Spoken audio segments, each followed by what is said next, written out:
ఒక చిన్న గ్రామంలో సురేష్ అనే యువకుడుండేవాడు. రోజూ బస్టాప్ దగ్గర చిన్న టీ కొట్టు నరుపుతూ జీవితం గలిపేవాడు. ఒకరోజు ఉదయం చాలా వృద్ధుడొకరు బస్ కోసం ఎదురుచూస్తూ చేతిలో డబ్బుల్లేని పరిస్థితిలో కనిపించాడు. అందరూ వచ్చి వెళ్ళిపోయారు, కాని ఎవ్వరూ ఆయనని అడగలేదు. సురేష్ మాత్రం దగ్గరకు వెళ్ళి, తాతయ్య బాగున్నారా అనడిగాడు. ఆ వృద్ధుడు కన్నీళ్లతో, బాబూ, ఇంటికి వెళ్లడానికి డబ్బు పోయింది అన్నాడు. సురేష్ దగ్గర ఉన్నది ఆ రోజు సంపాదించిన చివరి 100 రూపాయలే. ఒక్క క్షణం ఆలోచించాడు. తర్వాత ఎలాంటి ఆలోచన లేకుండా ఆ డబ్బు వృద్ధుడి చేతిలో పెట్టాడు.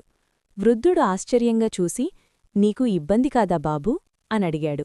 సురేష్ నవ్వుతూ చెప్పాడు, ఈరోజు తిన్నా రేపు సంపాదించచ్చు, కాని మనసు గెలిచిన రోజు మళ్ళీ రాదు తాతయ్య.